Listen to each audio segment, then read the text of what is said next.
நாம இந்த வீடியோல சவுத் ஈஸ்டர்ன் யூனிவர்சிட்டியில் வழங்கக்கூடிய ஒரு கோர்சஸ் தான் MIT, அதாவது management and information technology.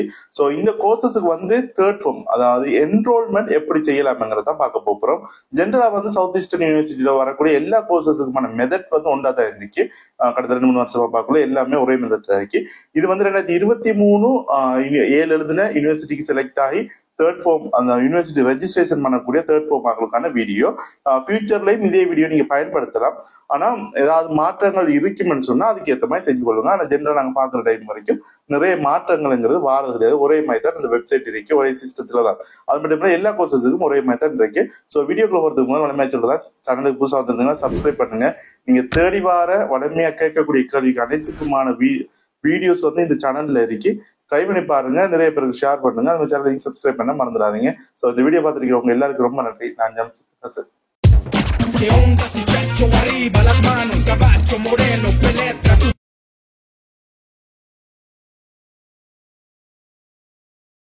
First south eastern யூனிவர்சிட்டியில நீங்க தேர்ட் ஃபார்ம், அதாவது உங்களுக்கு என்ரோல்மெண்ட் வருதுன்னு சொன்னா MIT ஆக்களுக்கு என்ன நடக்கும்னா, அவங்களோட இமெயில், அவங்க ப்ரொஃபஷனலா கொடுத்த மெயிலுக்கு ஒரு லெட்டர் வரும்.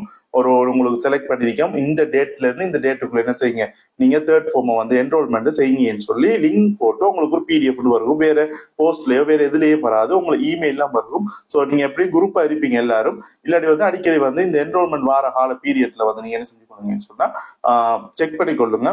லாஸ்டா இவளுக்கு எப்படி வந்திருக்கீங்கன்னு சொன்னா 2024 ஆண்டு 6ஆம் மாசத்துக்கு யூனிவர்சிட்டி அப்ளிகேஷன் போட்டதுக்கு இன்னும் 2025ஆம் ஆண்டு 6ஆம் மாசம் என்ரோல்மெண்ட் வந்திருக்கு. கிட்டத்தட்ட ஒரு வருஷமா இருக்கு யூனிவர்சிட்டிக்கு அப்ளிகேஷன் போட்டதுல இருந்து தேர்ட் ஃபார்ம் என்ரோல்மெண்ட் வாரத்துக்கு. இதுல இருந்து அதுக்கு பிறகு ஒரு 7ஆம் மாசம் 8ஆம் மாசம் யூனிவர்சிட்டிக்குள்ள போய்த்துருவாங்க. அதே 7ஆம் மாசமா இருக்கும். சரி, அப்ப ஃபர்ஸ்ட் அந்த லெட்டர் வரும். அந்த லெட்டர்லயே இணைஞ்சிருப்பாங்கன்னு சொன்னா அவங்க மென்ஷன் பண்ணிருப்பாங்க, லிங்க் போட்டிருப்பாங்க. இந்த லிங்க்ல போய் நீங்க என்ரோல்மெண்ட் பண்ணீங்கன்னு சொல்லி. ஸோ PDF-ங்கிறதால டைரக்டா நீங்க லிங்கை கிளிக் பண்ணீங்க. ஃபோன்லையும் செய்யலாம், நீங்க கம்ப்யூட்டர்ல செய்யறது கொஞ்சம் பெட்டரா இருக்கும். ஏன்னா அந்த வியூ எல்லாம் சரியா அமைஞ்சிருக்கும்.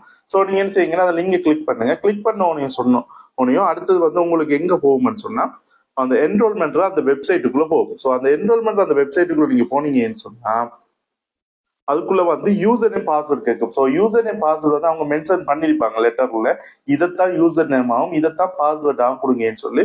ஸோ நான் அதை இங்க சொல்லல, உங்களுக்கு வார லெட்டர்ல எதுவுமே யூசர் நேம் அறிக்கும், எல்லா இடத்துல எது பாஸ்வேர்ட் அறிக்குங்கிறத நீங்களே பார்த்துட்டு செஞ்சு கொள்ளுங்க, அதை கொடுத்து கொள்ளுங்க. ஸோ கொடுத்ததுக்கு பிறகு நீங்க லொகின் பண்ணீங்கன்னு சொன்னா அடுத்த ப்ராசஸ் உங்கள்ட்ட லொகின் பண்ணக்குள்ளேயே 2 கேட்கும். அதாவது 2 விஷயம் நம்ம அப்லோட் பண்றதுக்கு தேவையானது. ஒன்று பாஸ்போர்ட் சைஸ் போட்டோ தேவைப்படுது. அதுக்கு என்ன கலர்ல வேணும், எப்படி வேணும்ங்கிறத மென்ஷன் பண்ணப்படல. ஆனா அதிகமானவங்க blue colour background light blue colour இல்ல ப்ளூ கலர்ல வர மாதிரி ஒபிஷியல் ப்ரொஃபஷனல் போட்டோ எடுக்காங்க. அதே மாதிரி வெள்ளத்தால உங்களோட தெளிவான சிக்னேச்சர், ஐடென்டிட்டியில பேரில் இருப்பீங்க. சரி, அதே பேரை கொண்டு யூனிவர்சிட்டியில பேர் எழுதுறதுக்கு நிக்காதீங்க. நீங்க அடுத்த ஆட்டத்துக்கு ப்ரொஃபஷனலா போறீங்க. ஸோ ஒரு சிக்னேச்சர் பழகிக்கொள்ளுங்க. இன்றைக்கு வைக்கிற நீங்க சிக்னேச்சர் தான் ஃபியூச்சர்ல ஃபுல்லாவே பயன்படுத்தக்கூடியதா இருக்கும். ஸோ அந்த பாஸ்போர்ட் சைஸ் போட்டோவும் சிக்னேச்சர் என்னத்துக்கான சொன்னா உங்களுக்கு ஐடி தரதுக்கு தேவைப்படுது. ஸோ 2 தான் அப்லோட் பண்ண வேண்டிய டாக்குமெண்ட்ஸ். நீங்க 2ஐயும் என்ன செஞ்சு கொள்ளுங்க, எடுத்துக்கொள்ளுங்க. ஸோ எடுத்ததுக்கு பிறகு அக்ரியை கொடுத்தது பிறகு யூசர் பாஸ்வேர்டு லொகின் பண்ணீங்கன்னு சொன்னா எடுத்த இதுலயே மொத்தம் 7 ஸ்டெப் இருக்கு. உங்களுக்கு முதல் ஸ்டெப் என்னன்னா கோர்ஸ் டீடைல்ஸை காட்டிட்டு இருப்பாங்க. அந்த கோர்ஸ் டீடைல் நீங்க எந்த கோர்ஸ் செலக்ட் ஆயிருக்கிறீங்க, என்ன டீடைல்ஸ், உங்களோட பேர் அந்த ஃபுல் போர்ட்டலையும் என்ன செய்யணும்னு சொன்னா காட்டுப்படும். அதுல நீங்க செக் பண்ணிட்டு அது வலிமை எல்லாம் சரியா இருக்கும். நீங்க என்ன செய்யணும், நெக்ஸ்ட் கிளிக் பண்ணுங்க. நீங்க நெக்ஸ்ட் கிளிக் பண்ணீங்கன்னா அடுத்த இதுல பேசிக் டீடைல்ஸ் கட்டிப்பாங்க. உங்களோட முக்கியமான டைட்டில், லாஸ்ட் நேம் கடைசா வாரது பேர் மட்டும்தான் லாஸ்ட் டைம். இப்ப என்ன பேர் ஜம்ஷித் ஹசன் முடியுதுன்னா ஹசன் மட்டும்தான் லாஸ்ட் டைம். மத்த எல்லா முன்னுக்கு வர எல்லா பேருமே என்ன செய்யணும்னா இனிஷியலா மாறிடும். அது அடுத்தது ஜெண்டர். இதுல மெயினா இருக்க வேண்டியது பிளட் குரூப். பிளட் குரூப் தான் அதிகமா தெரியாம இருக்கும். அப்ப பிளட் குரூப் மட்டும் பார்த்துக்கொள்ளுங்க. இதுல பிளட் குரூப் கட்டாயம் கொடுக்க வேண்டியது. பாஸ்போர்ட் ஐடென்டி ஆட்டோமேட்டிக்கா வரும். பாஸ்போர்ட் இருக்கிறவங்க பாஸ்போர்ட் நம்பரையும் கொடுக்கலாம். மெயினா தெரிய வேண்டியது பிளட் குரூப். பிளட் குரூப் தான் மத்த பேசிக்கான உங்களோட டீடைல்ஸ் தான். ஸோ நீங்க அந்த பேசிக்கான டீடைல்ஸ் எல்லாத்தையும் என்ன செஞ்சு கொடுங்க, நீங்க ஃபில் பண்ணிக்கொள்ளுங்க. ஃபில் பண்ணி எல்லாம் செக் பண்ணிட்டு நெக்ஸ்ட் கொடுத்தீங்கன்னு சொன்னா தேர்ட் ஸ்டெப்ல ஸ்டெப்ல வந்து என்னன்னா எஜுகேஷன் டீடைல்ஸ் கேட்கும். ஸோ இதுல ஒவ்வொரு ஸ்டெப்பா பார்ப்போம். முதலாவது கேட்கற வந்து ஸ்கூல் அட்டெண்டன்ட். ஸ்கூல்ல முதலாம் ஆண்டுல இருந்து நீங்க 7 வரைக்கும் படிச்சதை வந்து நீங்க என்ன செய்யணும், அப்டேட் பண்ணணும். ஃபர்ஸ்ட் ஸ்கூல் நேம், அடுத்த ஸ்கூல் அட்ரஸ், ஸ்கூல் டிஸ்ட்ரிக்ட், எத்தனாம் ஆண்டு என்ன மீடியம் இருக்கும். ஸோ ஓர்டரா கொடுத்தீங்கன்னா சரி, உங்களோட ஸ்கூல் பேர், அடுத்த ஸ்கூல் அட்ரஸ், முழு அட்ரஸ் கொடுக்கறதோட அந்த ஊர பேரை கொடுத்த அந்த உங்களோட ஃப்ரேங்க்ல லீவ் சர்டிபிகேட்ல உங்களோட ஸ்கூல் ஆக்கள் வச்சிருப்பாங்க, ஃப்ரேங்க் பண்ணிப்பாங்க, அதுலயே போட்டிருக்கோம் ஸ்கூல் அட்ரஸ் சொல்லி டிஸ்ட்ரிக்ட்ல மட்டும் கொடுத்துக்கொள்ளுங்க. ஒன்று கொடுத்ததுக்கு பிறகு எக்ஸ்ட்ரா ஒன்று தேவையான கீழே அட்ன்னு சொல்லி பச்சை கலர்ல இருக்கும். அந்த அட்ங்கிற அந்த குறியீடை பயன்படுத்தி என்ன செய்யலாம், கிளிக் பண்றது ஊடாக வந்து என்ன செய்யலாம்னா நீங்க எக்ஸ்ட்ரா வர குளத்தை எடுத்துக்கொள்ள முடியும். எல்லாத்துக்கும் எக்ஸ்ட்ரா எடுக்கணும்னா நீங்க அட்டை கொடுத்துக்கணும். ஸோ முதலாவது ஸ்கூல் டீடைல்ஸ் கொடுப்பீங்க. அதுக்கு பிறகு அதுக்கு கீழே ஓஎல் இன்ஃபர்மேஷன், 9 பாடத்துக்கான ஓஎல் இன்ஃபர்மேஷன் கிடைக்கும். சிலவங்க எக்ஸ்ட்ரா பாடம் போட்டு 10 கூட எடுக்கலாம். அது என்ன, நீங்க எக்ஸ்ட்ரா பிளஸ் கொடுக்கறது மூலமா கொடுக்கலாம். அது மட்டும் இல்லாம சிறந்த ரிசல்ட்ஸ் வந்து சில வருஷத்துல இப்ப உதாரணத்துக்கு இவங்க 2020 எழுதிருந்தாங்கன்னு சொன்னா அதுல சயின்ஸ்ல வந்து சி வச்சிருக்காங்க. இவங்க அதே சமயம் 2021 எடுத்து சயின்ஸ்ல ஏ எடுத்துட்டாங்க. பெஸ்ட் ரிசல்ட்ஸ் வந்து என்ன, சயின்ஸ்ல ஏ எடுத்தது தானே. ஸோ அதுக்கான அந்த வருஷம் ஒவ்வொன்றையும் தனித்தனியா கொடுக்கறதால அது என்ன வருஷம், அது என்ன இண்டெக்ஸ் நம்பர்ங்கிறத சரியா கொடுத்து கிரேட் கொடுத்தோ என்ன செஞ்சுக்கொள்ளுங்க, அப்டேட் பண்ணிக்கொள்ளுங்க. அடுத்து வந்து ஏஎல் இன்ஃபர்மேஷன் திரும்பி கேட்கும். அது வந்து செலக்ட் பண்ண மாதிரி தான் சூஸ் பண்ணி கட்டுக்கொள்ளுங்க. ஜென்ரல் டெஸ்ட் வந்து கட்டுக்கொள்ளுங்க. ஜிட் வந்து ரிசல்ட்ஸ் வரல இவ்வளவு பொறுத்த வரைக்கும், அதனால அது கொடுக்கறதோட ஆப்ஷனல் தான், வந்திருந்தா கொடுத்துக்கொள்ளுங்க. முக்கியமா டிஸ்ட்ரிக்ட் ரேங்கும் ஐலண்ட் ரேங்கும் ஒரிஜினல் ரிசல்ட்ஸ் காட்டப்படாது. நீங்க பழசி ஆரம்பத்திலேயே ஸ்கிரீன்ஷாட் எடுத்து முதல் பார்த்து நீங்க உங்களுக்கு ரிசல்ட்ஸ் வந்தோடனே பார்த்துருப்பீங்களே, அதுலதான் இருக்கும். ஸோ அதுல பார்த்து போட்டுக்கொள்ளுங்க. அடுத்து வந்து நெக்ஸ்ட் கொடுத்தீங்கன்னு சொன்னா அவ்வளவுதான் எடுகேஷன்ல. அடுத்தது கண்டக்ட் டீடைல்ஸ் கேட்கும். கண்டக்ட்ஸ்னா யாரும் உங்களுக்கு தொடர்பு கொள்ள வேண்டிய கண்டக்ட்னா உங்களோட அட்ரஸ் டீடைல்ஸ் கேட்கும். ஒன்று பெர்மனன்ட் அட்ரஸ், அடுத்த போஸ்டல் அட்ரஸ், நிரந்தர முகவரியும் நீங்க தங்கி இருக்கிற முகவரி, போஸ்ட்னா உங்களுக்கு கடிதம் வர வேண்டிய முகவரி ரெண்டும் சேமா இருக்குமென்னு சொன்னா மேல நிரப்பி போட்டு நீங்க சேம் எஸ் எபோ கொடுத்தீங்கன்னா ரெண்டுமே வந்து என்ன செய்யும், அந்த டிக் பண்ண போஸ்டல் அட்ரஸ் டிக் பண்ணீங்கன்னா ஆட்டோமேட்டிக்காவே பேஸ்ட் ஆயிடும். வேற வேற அட்ரஸ் கொடுத்து நெக்ஸ்டா கொடுத்து கொள்ளுங்க. ஸோ அதுக்கு போஸ்டலுக்கு என்ன டெலிஃபோன் நம்பர், அடுத்த வாட்ஸ்அப் நம்பர் கட்டிக்காங்க. எக்ஸ்ட்ராக்கு இமெயில் ஆட்டோமேட்டிக்கா வரும். வாட்ஸ்அப் நம்பர் கட்டாயம் கொடுத்துட்டு டெலிஃபோன் ஹோம் கேட்கறது லேண்ட்லைன் நம்பர் தான் கேட்காங்க. உங்களுக்கு எக்ஸ்ட்ரா உங்களுக்கு மொபைல் நம்பர் தந்திருக்கிறது எடிட் பண்ணலாம். உங்களுக்கு சூட்டபிள் இல்லைன்னு சொன்னா ஹோம்ல கூட நீங்க நார்மல் நம்பரை கொடுத்துக்கொள்ளுங்க. என்ன சேஃப்டி, உங்களுக்கு சேஃப்டியா இருக்கணும்னு சொன்னா லேண்ட் நம்பர் இல்ல, ஆனா நான் இங்க கொடுக்குற நம்பர் ஷுவர் இல்ல, வேற என்ன நமக்கு அது ஆன்சர் கிடைக்காதுன்னு சொன்னா இன்னொரு எக்ஸ்ட்ரா ஒரு நம்பரை கொடுத்துக்கொள்ளுங்க.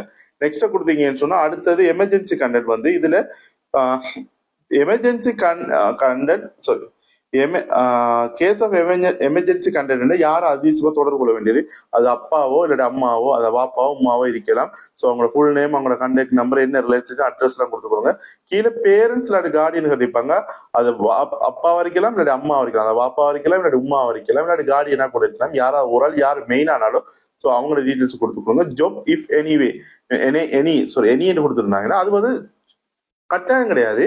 உங்களுக்கு விரும்பினா நீங்க என்ன செய்யலாம்னு சொன்னா கொடுத்துக்கொள்ளலாம். இப்போ உதாரணத்துக்கு சிலவங்க வந்து கூலி தொழில் செய்யறவங்க, சிலவங்க வந்து ஆபீசர் இருப்பாங்க. ஸோ அப்படி எங்க கூட அது சரியானதை நீங்க என்ன செலக்ட் பண்ணி கொடுத்துக்கொள்ளுங்க.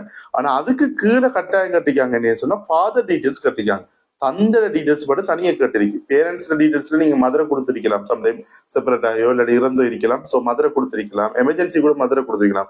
ஆனா கீழே தந்தர டீடைல்ஸ் தனியாக கட்டிக்காங்க. அவரை பிறந்தது, அது என்ஐசி நம்பர், அவரோட போன் நம்பர், அதெல்லாம் அட்ரஸ் எல்லாம் கட்டிக்காங்க. கட்டாயம் கொடுங்க. அது கட்டாயம் கொடுக்கணும் ஏன் சொல்றேன்னு சொன்னா அதுல ஸ்டார் மார்க் போட்டு வரும். ஸோ ஸ்டார் மார்க் போட்டு வருதுன்னா கட்டாயம் கொடுக்கணும். அது கீழே மதர் டீடைல்ஸ் கட்டிருக்காங்க. ஸோ மதர் டீடைல்ஸ் வந்து கொடுங்க. அதுல வந்து மந்த்லி இன்கம் வந்து ஃபாதர் கட்டிருப்பாங்க. ஸோ உங்களுக்கு மந்த்லி இன்கம் ஃபாதர்ல வருதுன்னு சொன்னா பெருமதி அது எவ்வளவு ஒன்று கொடுங்க. எம்ப்ளாய்மெண்ட் கட்டிருப்பாங்க. எம்ப்ளாய்மெண்ட் என்ன தொழில், தொழிலாம இருக்கலாம், பிசினஸா இருக்கலாம், தொழில் செய்யலாம், அது போடுங்க. அது எம்ப்ளாய்மெண்ட் டீடைல்ஸ் வந்து ஆபீசரா இருக்கலாம், இல்லாட்டி ஒரு கூலி தொழிலான வேர்ஜன் போடுங்க. அடுத்தது ஒரு டெய்லரா இருக்கலாம். அப்படி என்ன தொழிலோ அவங்க தொழில கொஞ்சம் போட்டுக்கொள்ளுங்க. ஒய்ஃப் அந்த மதர் வந்து என்ன ஹவுஸ் ஒய்ஃப் போட்டுக்கொள்ளுங்க. கொடுத்து நெக்ஸ்டா கொடுத்தீங்கன்னா அடுத்து வந்து நம்ம எமர்ஜென்சி கண்டென்ட் நிரப்படுத்துவோம். அதர் டீடைல்ஸ்ல வந்து உங்க கிராம நிலதார டிவிஷன் என்ன, டிஎஸ் டிவிஷன் என்ன, போலீஸ் டிவிஷன் என்ன, போலீஸ் எந்த டிவிஷனுக்குள்ள வருதுங்கிறது. அடுத்தது உங்களோட நீங்க தங்கியிருக்கிறது சொந்த வீடா வாடகை வீடா அந்த மாதிரி டீடைல்ஸ் கட்டிருப்பாங்க. அதுக்கப்புறம் உங்களுக்கு லாங்குவேஜ் தமிழ், சிங்களம், இங்கிலீஷ் எந்த அளவுக்கு தெரியுமே கட்டிருப்பாங்க. அதுக்கு ஈஸ்தட்டிக் வந்து நீங்க ஏதாவது ஈஸ்தட்டிக் சம்பந்தமான பாடங்கள் வந்து படிச்சிருக்கீங்களா, இப்ப ஆர்ட்ஸ் எடுத்த போல ஏல படிச்சிருக்கீங்க. சிலவங்க அப்படி உங்களுக்கு ஈஸ்தட்டிக்ல ஏதாவது படிச்சிருக்கிறீங்களான்னு ஒரு கேட்டிருப்பாங்க. ஸோ அந்த கேள்விக்கு ஓமன் சொன்னா அதுக்குரிய டீடைல்ஸ் நீங்க என்ன செய்யுங்க, டைப் பண்ணுங்க, சென்ட் கொடுத்து போட்டோம். இப்ப நான் போயம் படிச்சிருக்கேன், எனக்கு இல்லாட்டி கவிதை சித்திரங்கிற தெரியும், சித்திரம் படிச்சிருக்கேன். ஸோ அது கொடுத்துக்கொள்ளுங்க. அடுத்து ஈவென்ட் பார்ட்டிசிபேஷன் சொல்றது நிகழ்ச்சிகள் சம்பந்தப்பட்ட ஏதாவது உங்களோட சர்டிபிகேட் இருந்தா கொடுங்க. இதெல்லாம் ஆப்ஷனல் தான், வெறுமனா கொடுக்கலாம். இது மெயினா நான் பார்த்த வரைக்கும் என்னத்துக்குன்னா, ஏதாவது ப்ரோக்ராம் நிகழ்ச்சிகள் நடக்க போகுதுன்னு சொன்னா இப்ப யாரை தேடி எடுக்கிறேன், ஸோ இது டீட்டெயில்ஸ் வந்து அவங்க எடுக்கலாம். ஸோ அதுக்கு தான் கட்டிருக்காங்க. ஸோ அடுத்தது ஈவென்ட் பார்ட்டிசிபேட் நிகழ்ச்சிகள் போயிருப்பீங்க, மாகாண மட்டம் தேசிய மட்டம் போயிருப்பீங்க. ஸோ சம்டைம் உங்களுக்கு ப்ரொமோஷன்ல ஏதாவது கோர்சஸ் மாறுறது கூட இது ஹெல்ப் பண்ணலாம். அதனால என்ன செய்யுங்க, நெஸ்டல் சர்டிபிகேட்ல இருந்துச்சுன்னா என்ன ப்ரோக்ராம் எப்ப நடந்து எந்த இடத்துல நடந்து யார் நடத்தினாங்க அதுல எந்த இடத்த இருந்தீங்கன்னா டீடைல்ஸ் இருக்கும். எக்ஸ்ட்ரா நிறைய இருக்குதா அட்டை கொடுத்து போனீங்கன்னா சரி ஈவென்ட் பார்ட்டிசிபேஷன். அதுக்குள்ள பாத்தீங்கன்னா இன்ட்ரெஸ்ட் ஏதாவது ஒரு நிகழ்ச்சியில நீங்க இன்ட்ரெஸ்ட் இருந்தீங்கன்னா arts music dance party announcement அப்படி ஸ்போர்ட்ஸ் ஏதாவது இருக்கும்னு சொன்னா நீங்க அதுக்குரிய தெரிஞ்சுங்க. அதை கொடுத்து எத்தனை இன்ட்ரெஸ்ட் இருக்கோ நீங்க அந்த இன்ட்ரெஸ்ட் கொடுங்க. எல்லாமே புக்ஸா இருக்கும். ஸோ பாத்துக்கலாம். முன்னுக்கு ஸ்கிரீன்ஷாட் வரும். அடுத்த ஹாஸ்டல் தேவன் இருக்கும். அந்த ஹாஸ்டல்லையும் வந்து SNS நோ அது கீழே வந்து போட்டோ நம்ம ஏற்கனவே சொன்ன மாதிரி போட்டோவும் அந்த சிக்னேச்சரையும் நீங்க நினைச்சுக்கணும் அப்லோட் பண்ணிக்கிட்டு நெக்ஸ்டா கொடுத்தீங்கன்னு சொன்னா ஃபைனலா ப்ரிவியூ காட்டும். நீங்க இவ்வளவு நேரம் கொடுத்த டீட்டெயில்ஸ் அவ்வளோத்தையுமே மொத்தமா காட்டும். இதுல என்ன ஒரு பிரச்சனைனா சில வேர்டுகள் வந்து பிழையா இருக்கு. அது வந்து உங்களோட மிஸ்டேக் இல்லை, நீங்க சரியா கொடுத்து வந்திருப்பீங்க. இது அவங்க சிஸ்டத்துல மிஸ்டேக் லாஸ்ட் இயர் இது மாதிரி இருந்துச்சு. ஸோ அதனால என்ன செய்யுங்கன்னு சொன்னா அதை பார்த்து வெரிஃபை பண்ணதோட மற்ற நீங்க கொடுத்த டீட்டெயில் சரியாங்கிறத வந்து செக் பண்ணிங்க. ப்ரிவியூ கொடுத்து போட்டு நீங்க சப்மிட் கொடுத்தீங்கன்னா சரி. ஸோ சப்மிட் கொடுத்த உடனேயோ உங்களுக்கு என்ன செய்யுமெண்டா என்ரோல்மெண்ட் டவுன்லோட்னு சொல்லி 3 வந்து PDF வரும். ஆனா வராது. நீங்க சப்மிட் கொடுத்தா PDF வரணும், ஆனா வராது. பாத்தீங்கன்னா எம்டிஆ இருக்கு. சில டைம்ல வந்துடலாம், ஆனா மேக்சிமம் வரல. நான் இது ஒரு 3-4 அப்ளிகேஷனுக்கும் வரவே இல்லை. அதுக்கு என்ன லாஸ்ட் இயர் செஞ்சு வரல. ஏன்னா லொக் அவுட் பண்ணிட்டு, அதாவது நீங்க லொகின்ல இருப்பீங்கன்னு அந்த அது வந்து லொக் அவுட் பண்ணிட்டு வெளியால போயிட்டு திரும்பி ரீலோகின் பண்ணீங்கன்னா அந்த 3 PDF-ம் வந்து இருக்கு முன்னுக்கும். ஸோ நீங்க அந்த 3 ஃபார்ம் என்னன்னு பாத்தீங்கன்னா டெக்ளரேஷன் ஃபார்ம், அடுத்த ஹாஸ்டல் அப்ளிகேஷன் ஃபார்ம், அடுத்த டேட்டா கலெக்ஷன் ஷீட்னு சொல்லி போட்டிருப்பாங்க. இவங்க எத்தனை போட்டோஸ் தேவைங்கிறத மென்ஷன் பண்ண போல. ஈஸ்டர் யூனிவர்சிட்டியில 8 மென்ஷன் பண்ணிருந்துச்சு. என்ன பேக்ரவுண்ட் கலர் கூட மென்ஷன் பண்ணிச்சு. ஸோ இவங்க போடல. லாஸ்ட் இயர் இதே மாதிரி தந்துச்சு. இதுக்கு அப்புறம் என்ன செய்யணுங்கிறது சம்பந்தமா அறிவிக்கணும். ஸோ ஆன்லைன்ல ரெஜிஸ்ட்ரேஷன் பண்ண சொல்லியிருந்தாங்க. ஆன்லைன் ரெஜிஸ்டர் பண்ணி இதை PDF டவுன்லோட் பண்ணி இதில் நிரப்ப வேண்டிய இடம் டெக்ளரேஷன் போர்டில் இடைவெளிகள் வைக்கும், அதை நிரப்பி கொள்ளுங்க. ஹாஸ்டல் அப்ளிகேஷன் இடைவெளியெல்லாம் செக் பண்ணி சிக்னேச்சர் வைக்க வச்சுக்கிட்டு கையில வச்சு கொள்ளுங்க. இதுக்கு பிறகு வாரது வாட்ஸ்அப் நம்பர் கட்டிருக்காங்க, இமெயிலும் கட்டிருக்காங்க. ஸோ என்ன செய்வாங்க, ஏதாவது ஒன்று உங்களுக்கு அறிவிப்பாங்க. ஏன்னா இதுல என்ன மெடிக்கல் சம்பந்தமான எதுவுமே சொல்லல, போஸ்ட் சம்பந்தமா போஸ்ட் பண்ணுங்க அது இது எதுவுமே சொல்லல. ஜஸ்ட் வந்து ஆன்லைன்ல அப்ளிகேஷன் போடுறீங்க, நம்ம அதை பிரிண்ட் பண்ணி இந்த PDF வச்சு கொள்ளுங்க. எப்படியும் உங்களுக்கு மெயில வந்து கட்டாயம் உங்களுக்கு க்ளோசிங் டேட் முடிஞ்சதுக்கு பிறகு அறிவிப்பாங்க என்ன செய்யணுங்கிறது. ஸோ அந்த டைம்ல நீங்க என்ன செஞ்சீங்கன்னு சொன்னா அவங்க சொல்ற மாதிரி செஞ்சு கொள்ளுங்க. அதிகமா வந்து உள்ளுக்கு இன்டேக் எடுத்ததுக்கு பிறகு ஓரியன்டேஷன் ஃபங்க்ஷன் உங்களுக்கு ஹாஸ்டல் போங்க.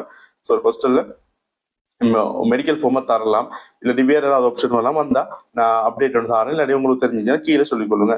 ஸோ இவ்வளவு தான் enrolment South East University MIT degree ப்ரோக்ராமுக்கு இன்னொரு டிகிரி ப்ரோக்ராமோட சந்திக்கிறேன். ஸோ இந்த வீடியோ பிடிச்ச லைக் பண்ணி ஷேர் பண்ணுங்க, கமெண்ட் பண்ணுங்க. ஜம்ஸ் ஹசன் சேனலை சப்ஸ்கிரைப் பண்ண மறந்துடாங்க. பாய்.